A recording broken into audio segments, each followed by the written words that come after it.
Bapak, Ibu, saudara-saudaraku, saya sangat berharap Bapak Ibu benar-benar menangkap apa yang saya sampaikan pada kesempatan ini. Kalau saudara menangkap dan mengamalkan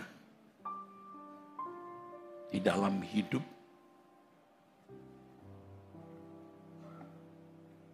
saudara benar-benar menjadi manusia yang beruntung.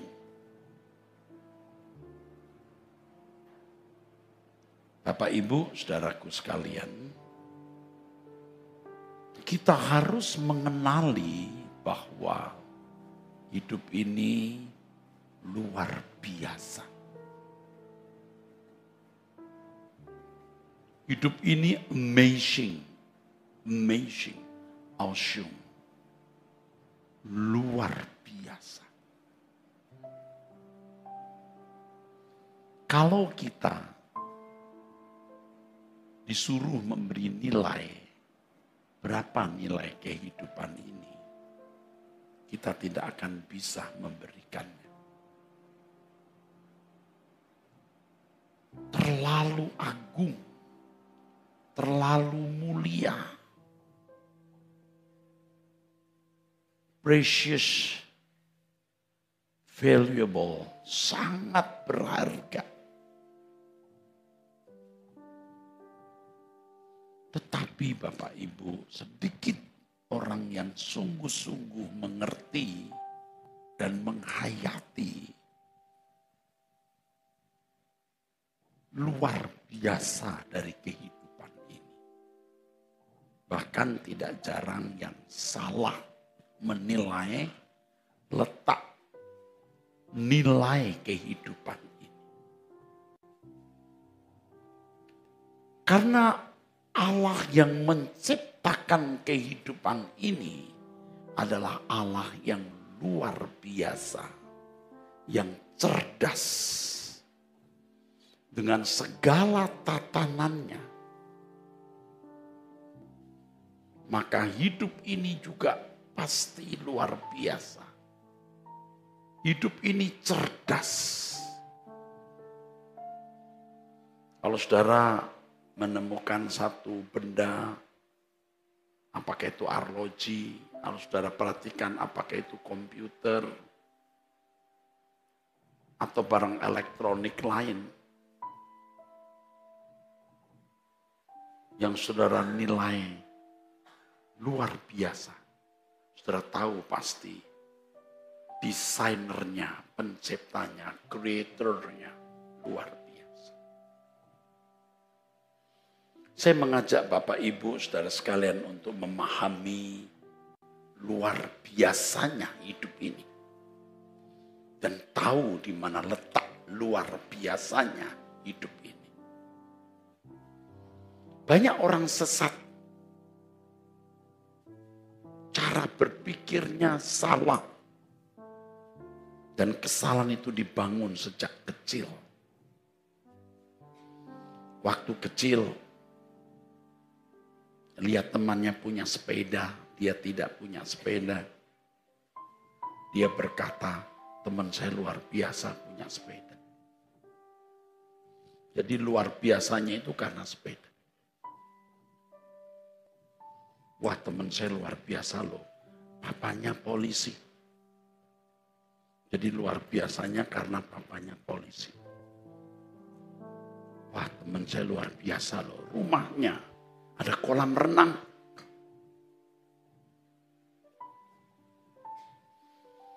Teman saya luar biasa loh. Cantik sekali. Nanti remaja. Parameter ukuran luar biasanya berubah. Motor, pacar, ya. Pengalaman. Dia sudah jalan-jalan loh ke Alaska.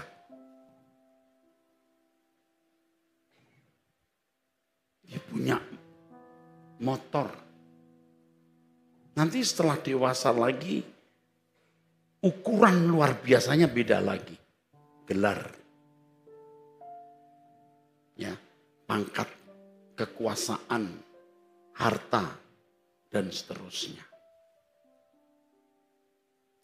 Jadi tidak heran ada orang-orang yang merasa diri tidak bernilai karena miskin. Tidak punya teman hidup, tidak menikah. Karena memiliki teman hidup dianggap sebagai nilai. Atau punya teman hidup tapi nggak punya anak.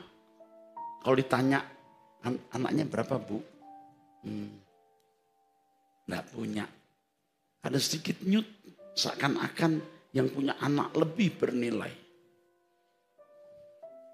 Apalagi yang tidak menikah.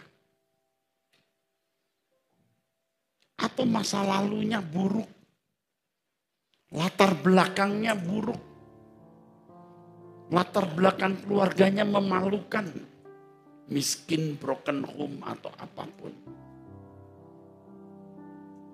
Setan telah menipu banyak orang dan menyesatkan. Kalau di kelompok pendeta beda lagi.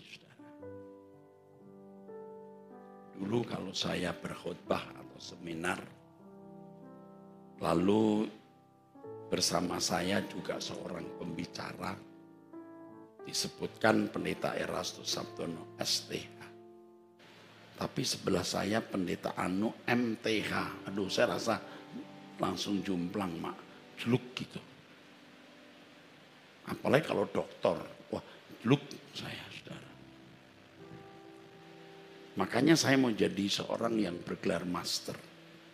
Sudah bergelar master, kemudian seminar.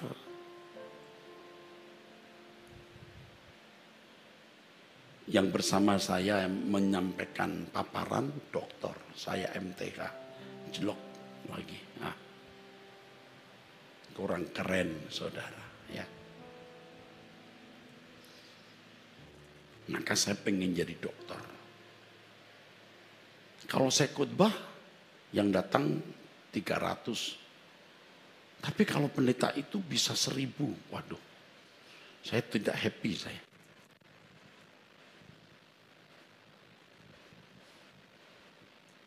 Saya datang di sebuah gereja, jemaatnya banyak, tapi gereja saya sendiri jumlahnya tidak banyak. Aduh. Maka berjuang supaya gerejanya maju.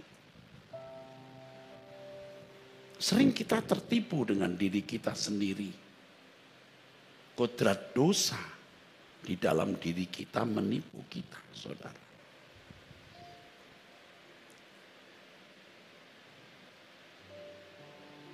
Sesat.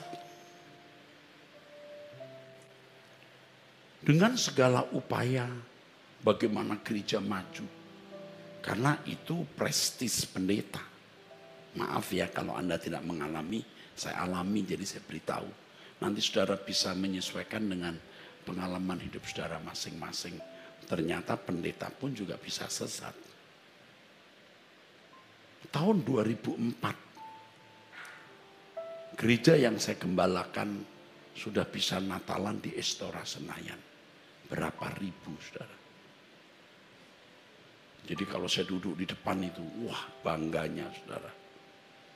Jemaat ribuan, belasan ribu. Wah Erastus memang keren. Setan itu. Kalau itu berlanjut terus, hidup menjadi tidak luar biasa. Dan ketika saya mati, saya tidak bernilai.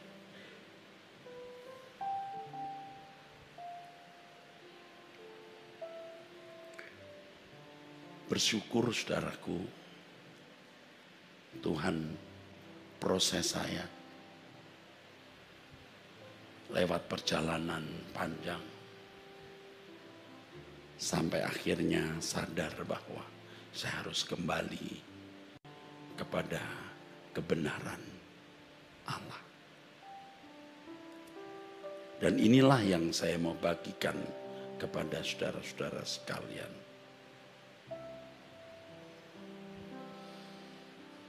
Jangan merasa Anda tidak bernilai dengan ukuran-ukuran yang tadi saya sebut. Contoh ekstrimnya tadi saya. Ya. Tentu kalau saya lewat proses saudara, dihancurkan. Dihancurkan. Nama baik dan lain sebagainya. Saudara-saudara. Dan kesadaran itu pun tidak mudah kita miliki. Masih terus berproses sampai hari ini untuk tetap berjaga-jaga. Nilai kehidupan manusia itu hanya di satu, Tuhan. Ingat pernyataan Tuhan Yesus, tidak ada yang baik selain Allah, selain Tuhan. Anda mungkin berkata, iyalah Pak, kita sudah tahu itu. Oke, Anda sudah tahu. Saya mau tanya, Anda punya Tuhan? Oh, Anda kan berkata, ya Pak, saya punya Tuhan. Tuhan punya Anda?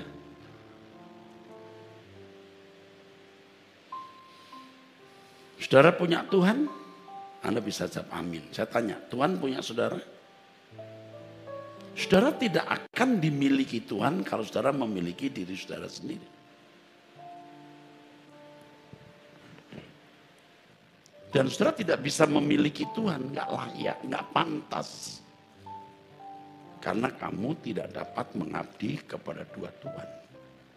Matius 6 ayat 24. Standar Kristen yang diajarkan selama ini salah.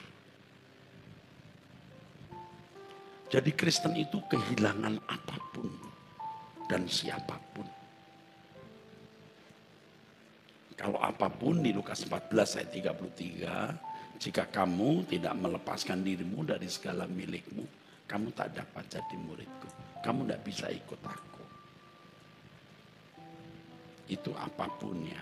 Kalau siapapun, jika kamu tidak membenci ayahmu, ibumu, saudaramu laki-laki perempuan, bahkan nyawamu sendiri, kamu tak layak bagiku. Membenci di sini bukan bermaksud atau berarti mengupayakan kejahatan, kerugian atau sakitnya orang lain. Tidak. Tapi demi dia, yang lain tidak bernilai. Kalaupun kita mengasihi pasangan hidup, orang tua, anak, karena Tuhan, bukan karena kodrat. Maaf, perlu proses. Anda nggak bisa memperolehnya dalam waktu singkat. Baik kamu makan atau minum atau melakukan sesuatu yang lain. Termasuk mengasihi orang yang harus kita kasihi. Lakukan semua untuk kemuliaan Allah.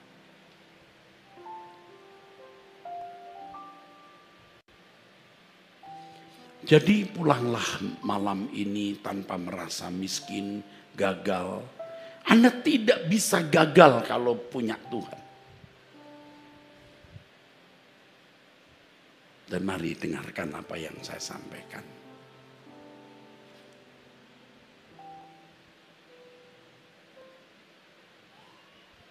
Saudara harus mengerti. Saudara harus melekat dengan Tuhan. Pohon tidak bisa hidup tanpa tertanam di tanah. Ikan tidak bisa hidup tanpa ada di air.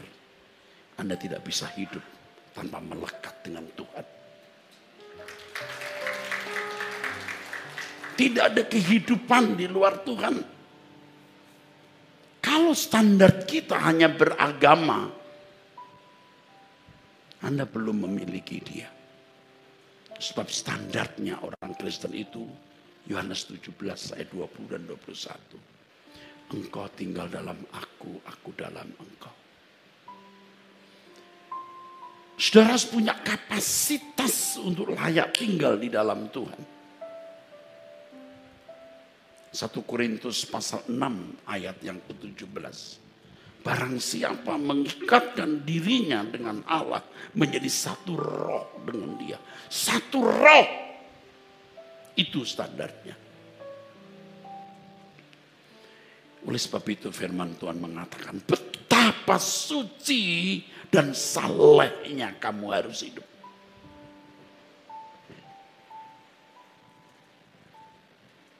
Perjalanan saudara masih panjang, saudara.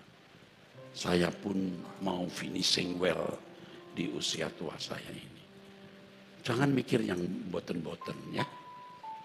Kalau saya khotbah tolong dengar, jangan ada yang lari sana lari sini, ngurus ini ngurus itu. Pengurus duduk manis kecuali yang di belakang harus mencarikan tempat bagi yang terlambat. Dengar baik-baik. Supaya saudara menjadi Kristen yang sejati. Kristen yang sejati itu tinggal di dalam Tuhan. Tuhan tinggal di dalam kita. Jangan menjadikan bangsa Israel itu sebagai ukuran, parameter. Ada banyak pelajaran rohani yang bisa kita timba, kita ambil dari perjanjian lama. Betul.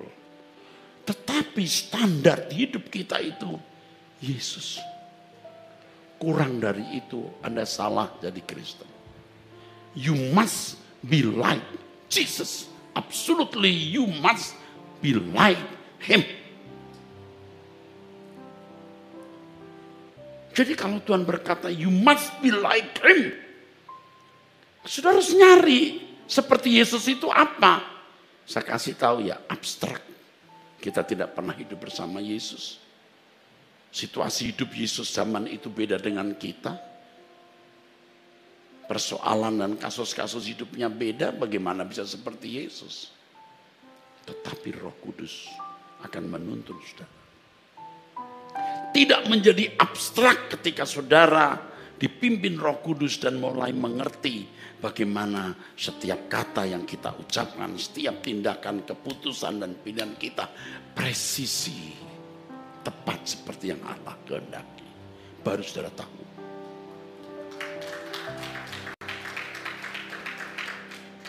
Allah itu nyata, real and tangible. Roh Kudus itu hadir. Kalau di perjanjian lama hanya imam besar yang bisa menemui Allah atau tokoh-tokoh iman yang bisa begitu karib dengan Allah, yang bisa begitu berinteraksi dengan Allah. Dan di perjanjian baru, saudara bait Allah, Roh Allah ada di sini. Ada interaksi yang mesti berlangsung day by day. Ada percakapan, ada dialog yang mesti kita dengar. Nah Tuhan berkata, tidak, manusia hidup bukan hanya dari roti, tapi dari setiap firman. Itu proceeding word. Proceeding word. Bukan khotbah semata. Khotbah bisa dipakai Tuhan. Bukan hanya membaca Alkitab, harus baca Alkitab. Tapi peristiwa hari demi hari menjadi sarana Allah berbicara. Firman yang keluar dari mulut Allah. Kalau keluar dari mulut Allah, keluar dari hati. Dan jika itu keluar dari hati, pasti terkait dengan konteks pengalaman hidup yang berlangsung. Amin. Nggak mungkinlah mama berkata kepada anaknya, itu pedes. Anak bingung, ngomong apa mam? Itu pedes. Nggak mungkin, mamanya gila. Kecuali lagi makan, mau ambil sayur, sayurnya itu pedes. Nah itu pedes. Dan banyak-banyak sakit perut kamu. Nah di dalam perjalanan hidup saudara, maaf, banyak orang tidak berinteraksi dengan Allah. Allah maha hadir, omnipresent. Tetapi seberapa kita yang sungguh-sungguh menghayati kehadiran Allah. Seakan-akan Allah tidak ada.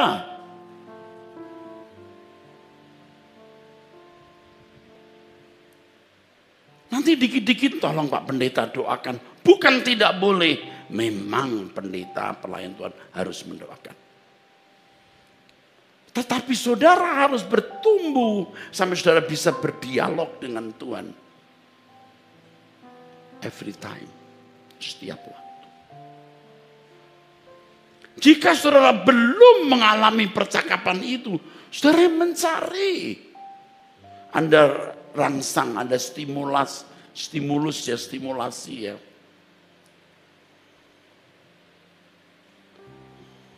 Stimulit lewat doa pribadi, lewat doa pagi. Ya, banyak teolog-teolog yang hanyut di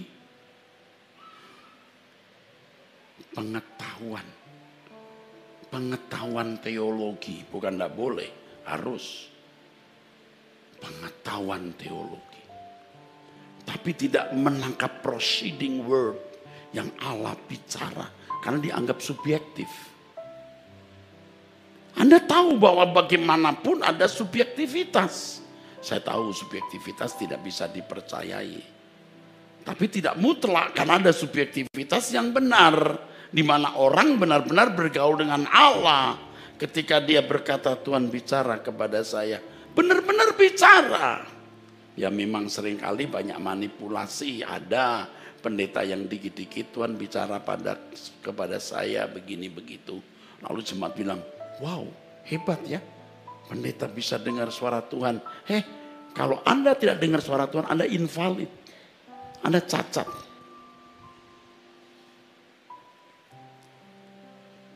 Kita harus mendengar suara Tuhan. Dan tidak perlu dipamerkan. Tidak perlu, dan etika menghormati Allah, tidak mengumbar apa yang kita dengar dari Tuhan. Tapi banyak saudara seakan-akan Tuhan mati. Kasihan. Seperti agama-agama pada umumnya, tokoh atau pimpinan agama itu dominasi tokoh. Tidak boleh. Kalau pendeta itu imam Pak, kalau jemaat awam, salah. Semua kita imamat. Amin.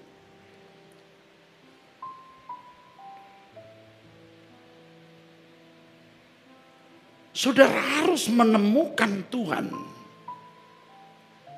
tinggal di dalam Dia, dan standarnya memang kekudusan. Sebab firman Tuhan mengatakan 1 Petrus 1 ayat 16, kuduslah kamu sebab aku kudus. Tuhan menghubungkan kekudusannya dengan kekudusan kita. Maksudnya bahwa standar kesucian yang kita harus miliki harus standar kesucian Allah.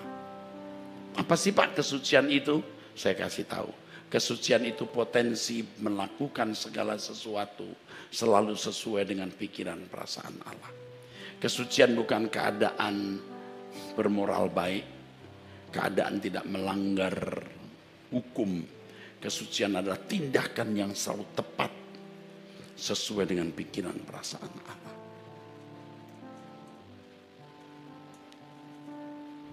Kuduslah kamu sebab aku kudus. Artinya begini, kamu jangan ambil keputusan salah. Seperti misalnya kamu disakiti tetanggamu, kamu marah, kamu balas dendam, kamu menyakiti aku. Kuduslah kamu artinya hiduplah seperti yang aku mau. Dan kalau kamu mau seperti itu, lihat Yesus, teladanmu, role modelmu.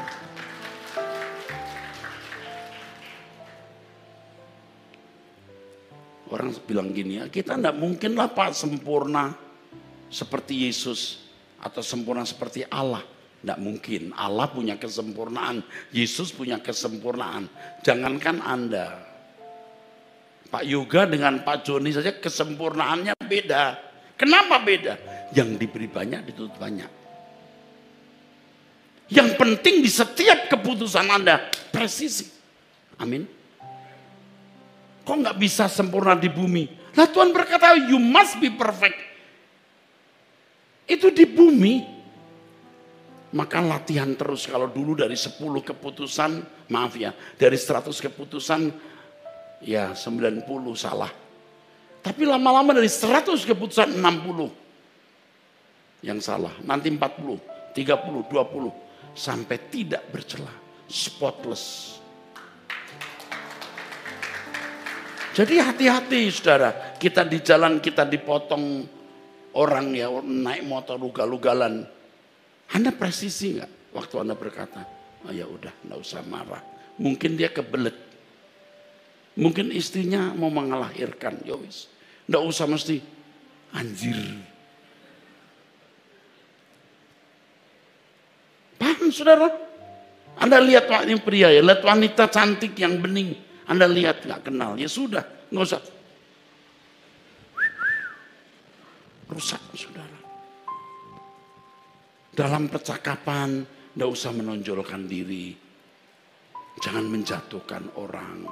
Di media sosial, nggak usah aktualisasi diri. Tepat. Bahkan menghadapi pasangan hidup pun harus tepat. Dulu, sebelum istri saya terekam saya terekam dulu dia. Tapi day by day, I realized that I was wrong. Itu salah. Makananku melakukan kehendak Bapa dan menyelesaikan pekerjaannya. Ada makanan. Ketika kamu naik mobil tadi, dipotong jalanmu, itu makanan. Kau makan nggak? Makan yang bagaimana? Mengalah, itu makananmu. Waktu you diomongin orang, difitnah, kita mungkin nggak ngomong, tapi cuma dalam hati, setan. You ambil keputusan salah. Tapi kalau sementara sih, gitu dulu ya.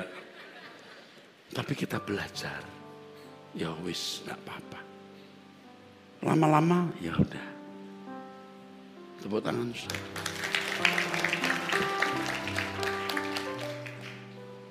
Ketika Anda punya kesempatan berbuat dosa, itu kesempatan menyenangkan Tuhan.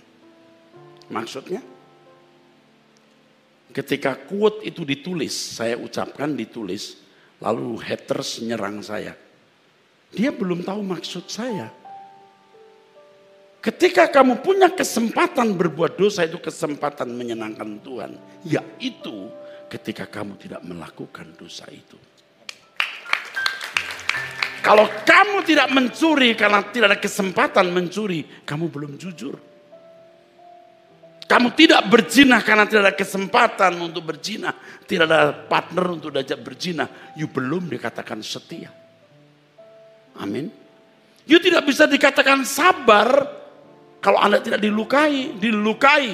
Lalu Anda bisa mengampuni, itu baru sabar. Itu makananmu, itu rezekimu. Kualitas hidup kita di sini, Pak. Nempel dengan Tuhan, menyenangkan Dia, baru itu kualitas hidup kita.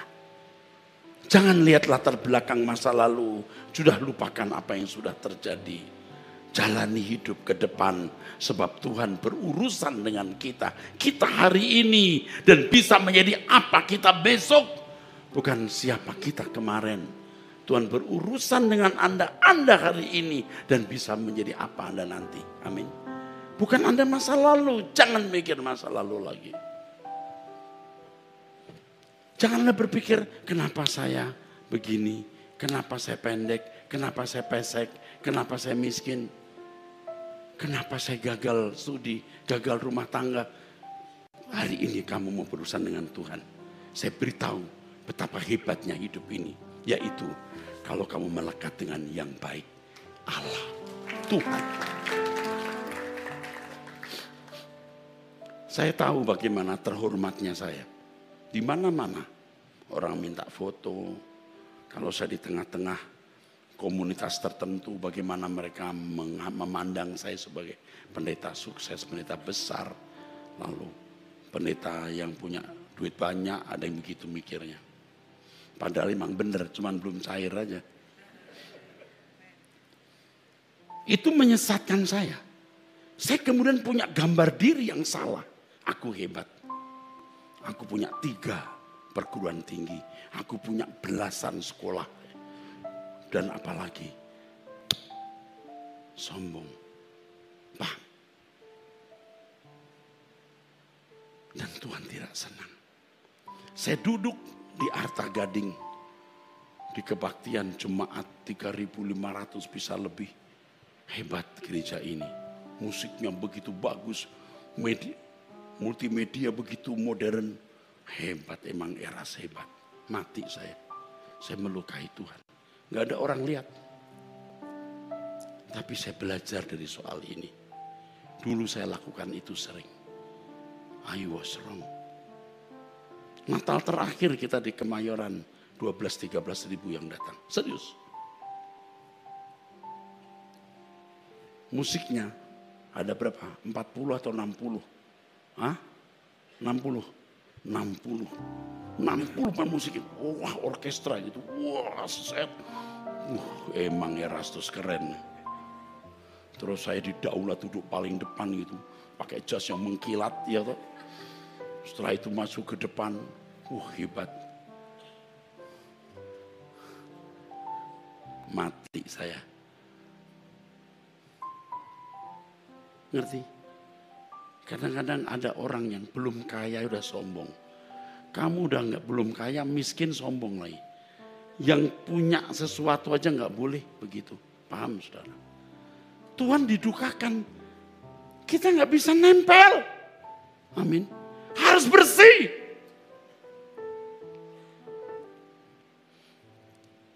Makanya kalau kita salah, kita harus cepat-cepat berberes. Ampuni aku Tuhan.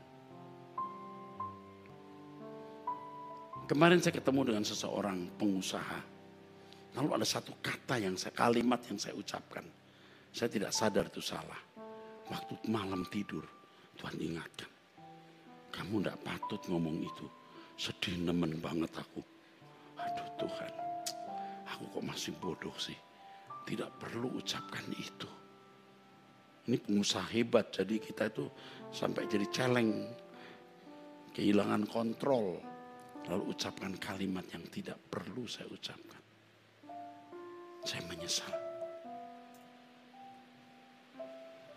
Kadang-kadang kita marah juga tidak tepat. Marah itu nggak salah. Tapi yang tepat marah konstruktif bukan destruktif. Marah itu harus bisa. Kalau pemimpin orang tua nggak bisa marah, nggak bisa jadi pemimpin. Kapan marahnya? Kalau marah berapa derajatnya? Kalau Tuhan bilang marah 100 derajat, Anda 30 derajat salah. Dia banyak orang harus 10 derajat jadi 100, itu yang salah. Nggak usah sampai begitu kali. Kita nggak tepat. Paham maksudnya? Sering meleset. Dosa dalam bahasa Yunani hamartia itu artinya meleset. Kata hamartia sendiri secara etimologi tak ada unsur kejahatan, hanya meleset. Nggak ada unsur kejahatan Pak, diterjemahkan dosa dalam Alkitab Perjanjian Baru. Secara etimologi kata itu sendiri tak ada unsur kejahatan. Kata itu sendiri hanya meleset. Ada kata lain yang memiliki unsur kejahatan seperti kakos, parabasis, adikia dan lain-lain. Tapi yang sering digunakan itu hamartia Pak, meleset, tidak kena sasaran. Dosa itu bukan hanya melanggar hukum, biadab dengan perbuatan-perbuatan yang jahat di mata manusia, tidak tepat seperti yang Allah kehendaki, itu hamartia. Dan kita harus ambisi besar Pak untuk punya ketepatan. Tiap hari kita berlatih. Jadi begitu Tuhan masih beri kita hari yang baru, kita bersyukur. Aku mau berlatih hari ini. Aku harus lebih tepat dari kemarin. Kemarin aku salah, ke depan tidak boleh salah lagi. Untuk lubang ini aku tidak boleh salah lagi. Ini sekolah kehidupan Pak. Bapak belajar terus untuk punya presisi seperti yang sekarang saya lakukan. Itu harta kekal kita Pak. Suatu hari saya lihat langit. Saya lihat langit dan memang itu sering saya lakukan. Dan saya sering berpikir,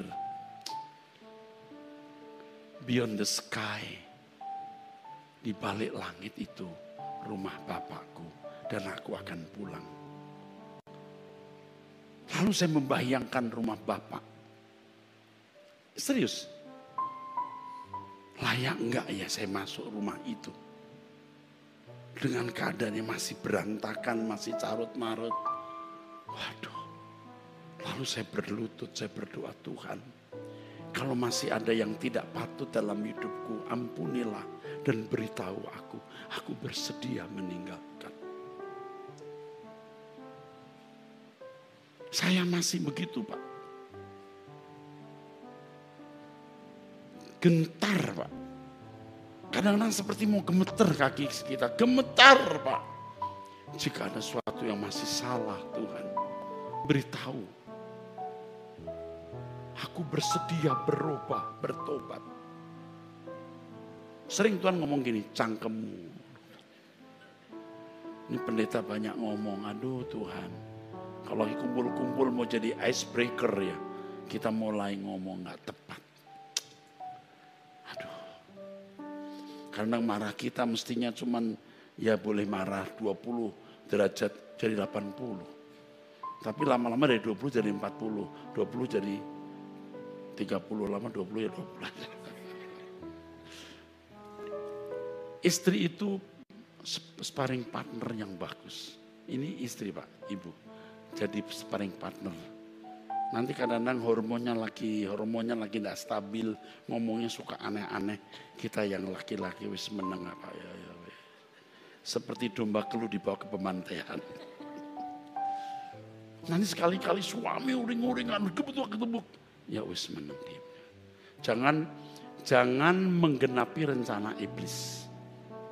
Di kantor lagi banyak masalah, rugi, dagang, dihina orang, pulang, wah maunya marah-marah, tenang. Jangan ibu bilang, aku juga sibuk, aku juga capek. Lalu setan bilang cerai saja, mati, menggenapi rencana setan itu. Jangan lakukan. Amin Pak. Hidup kita cuma singkat Pak. Sekali dan tidak pernah berulang. Satu-satunya kesempatan capai kesucian hidup melekat dengan Tuhan. Sampai Tuhan betul-betul feel that you are part of Him. You are belongs to Him. Sampai Tuhan merasa kau miliknya, bisa dinikmati. Amin. Kita bisa dinikmati Tuhan. Dikasih pencobaan sehebat apapun, presisi. Wah, sampai Tuhan bisa berkata, kau lihat hambaku Ayub. Nanti Tuhan bilang, kau lihat hambaku Yoga. Betul, ini betul. Tuhan membanggakan kita. Dan Tuhan mau menikmati kita. Makananku melakukan kehendak Bapa. Kehendak Bapa. Bagi orang Kristen yang baru, makanannya makanan yang lembek. Ngadepin orang cuma dibuangin muka doang, lembek. Nah cuma dibuangin muka ya enggak apa-apa lah. Enggak apa-apa. Tapi berikutnya makanan keras. Wah gimana tuh kalau sampai orang meludah? Ya udah kita telan ludah. Jangan kita balas, gagal kita. Amin saudara. Semua ini merupakan dinamika hidup Kristen yang sejati. Tuhan mau tinggal dalam diri kita, kita tinggal di dalam Dia. Mendengar suara Tuhan itu mestinya standar, bukan luar biasa, itu standar. Kalau sampai kita tidak mendengar suara Tuhan, invalid, ada yang cacat.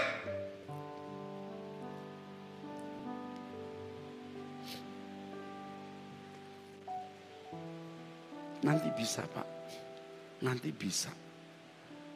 Nanti kita akan dengar, Tuhan kenapa ya orang ini begini gitu. Kenapa ya Tuhan orang ini begini? Tuhan nanti bicara.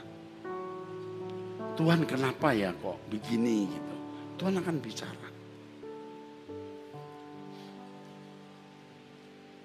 Itu luar biasa Pak. Tuhan pasti bicara. Tidak mungkin tidak bicara. Tuhan bicaralah padaku. Pasti bicara. Jadi kalau belum mendengar, tenang saja, tunggu. Ada waktu Tuhan. Tuhan, gimana saya ngadapin saudara saya ini? Bagaimana saya menghadapi menantu ini? Bagaimana saya menghadapi mertua? Pasti Tuhan bicara. Tidak mungkin Tuhan tidak bicara. Kecuali saudara main-main ya. Kalau saudara serius mau menyenangkan Tuhan, Tuhan pasti bicara. Sampai saudara terlatih mendengar suara Tuhan. Karena dia hidup. Sampai kita punya kesaksian dalam batin. Dia ada. Puji Tuhan, tepuk tangan. Gereja itu mengantar saudara menjadi manusia-manusia yang melekat dengan Allah. Dan orang yang melekat dengan Allah, cirinya tidak melukai siapapun. Ucapannya, sikapnya, perbuatannya tidak mungkin melukai siapapun. Rendah hati, lemah lembut, generous, helpful, suka menolong, pasti. Nggak usah banyak ngomong. Karena kalau orang betul-betul melekat dengan Tuhan, tidak ditutup gantang atau mangkok, Tuhan akan buat dia bercahaya.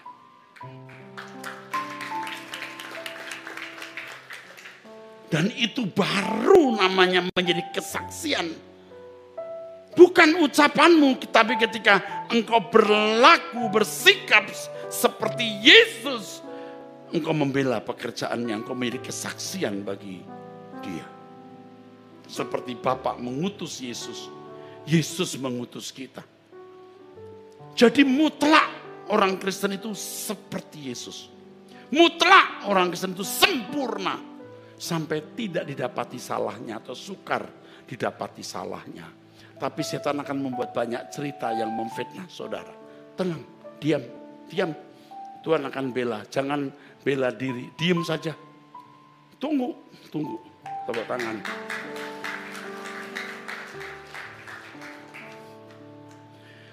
Jadi hidup ini luar biasa ketika kita memiliki pengembaraan dengan Tuhan. Seandainya hidup saudara ditulis, itu menjadi seperti kitab suci, seandainya. Perjalanan hidup Musa, perjalanan hidup Yusuf, perjalanan hidup Daniel, memang menjadi standar kitab suci. Tapi yang penting adalah bagaimana ada jejak Tuhan dalam hidup mereka. Ada jejak Tuhan dalam perjalanan hidup mereka. Ada interaksi, ada dialog. Rencana Allah digenapi. Kehendak Allah dilakukan lewat orang-orang ini. Dan sekarang harus lewat kita. Apa kehendaknya untuk kita penuhi? Untuk kita lakukan? Apa kehendak Allah untuk kita lakukan? Apa rencananya untuk kita penuhi? Dan tidak ada di antara saudara yang tidak berguna. Allah pasti akan jadikan Anda alat di dalam tangannya. Tentu saudara tidak sama dengan saya. Tidak boleh sama juga. Tapi di tempat saudara berada, jadilah seseorang yang berguna bagi orang lain. Jadi God's instrument. Menjadi alat di dalam tangan Tuhan. Hidup saudara benar-benar menjadi energik. Makin tua kita menatap masa depan. Karena Tuhan akan datang menjemput kita. Hidup ini luar biasa saudara. Yaitu ketika kita ada dalam pengembaraan dengan Tuhan. Tidak usah muluk-muluk jadi pendeta yang dikirim keluar negeri atau di daerah pedalaman. Bisa itu. Tapi di tempat di mana saudara berada, Allah yang Maha Hadir bermanuver, bergerak di dalam dan melalui hidupmu. Tidak bisa tidak orang akan tahu ada kehidupan yang beda pada orang ini. Tidak bisa biasa-biasa saja saudaraku. Ketika kita hidup berjalan dengan Tuhan, pasti luar biasa. Henok, Nuh, Ayub, Musa, Daud, Daniel, Sadrak, Mesak, Abednego punya petualangan hidup yang luar biasa, yang sejarah hidupnya bukan hanya dicatat di Alkitab, tapi juga dicatat di kekekalan. Anda dan saya, hidup kita tidak tercatat di kitab suci manusia, tetapi diukir dalam buku kehidupan.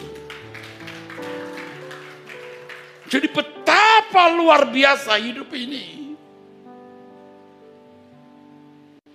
Saya katakan kepada Tuhan sambil menatap langit, aku bersyukur aku mengenal Engkau, Allah yang benar. Allah Abraham, Ishak dan Yakub, Elohim Yahweh. Aku bersyukur aku mengenal satu-satunya Tuhan dan Juru Selamatku, Yesus Kristus. What must I do, Lord? Apa yang harus kulakukan?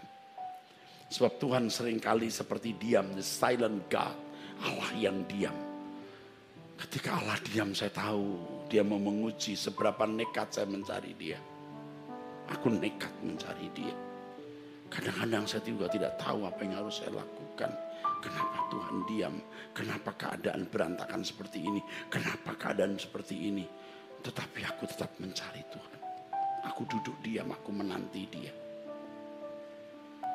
Abraham 24-25 tahun loh menunggu anaknya Ishak. Ngerti nggak maksudnya apa?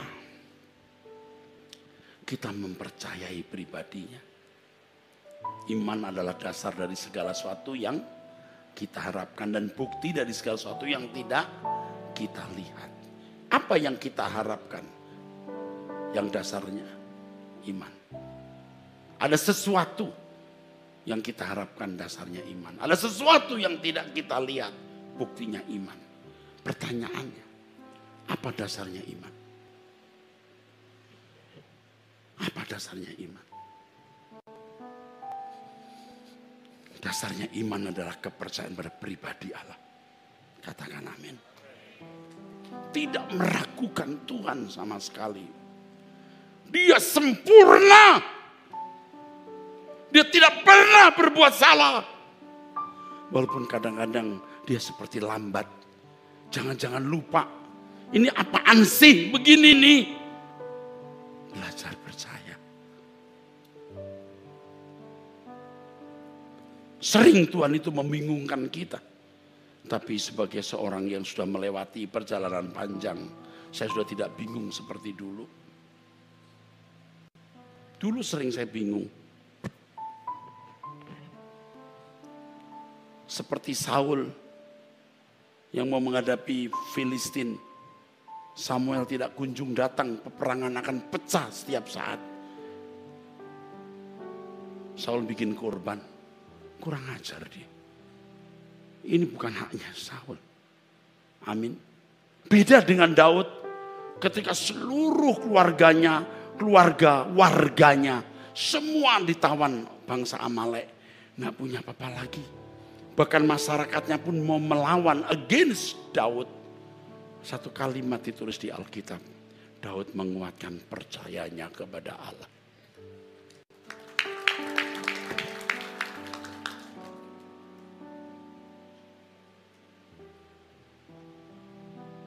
Supaya hubungan kita dengan Tuhan itu harmoni. Percayai pribadinya, saudara. Ketika jalan dengan Tuhan. Sometimes kita bingung kenapa Tuhan begitu. Sampai saya pernah satu kali mengucapkan satu kalimat. Saya sudah lama meninggalkan Jawa. Sejak belasan tahun remaja saya meninggalkan Jawa. Tapi malam itu ketika saya berdoa. Saya bisa mengucapkan kalimat begini. Sejatosipun sepanjenenganipun sinten to Gusti. Sebenarnya engkau ini siapa? Kaget saya. Lu ngaku gak mengerti. Lama gak menggunakan bahasa itu. Muncul. Sejatosipun panjenenganipun sinten to Gusti. Sebenarnya engkau ini siapa? Kadang-kadang Tuhan seperti misteri, Pak. Jangan berhenti mengenal Dia. Jangan berhenti mengenal Dia. Terus mencari Tuhan. Jangan meragukan Tuhan. Dan gereja bertanggung jawab untuk meluluskan setiap pribadi. Sampai setiap pribadi diakui, ini anakku yang kukasihi, kepadanya aku berkenan. Tidak ada kecurigaan terhadap Allah. Kalau orang punya kecurigaan, tidak mungkin hidup suci.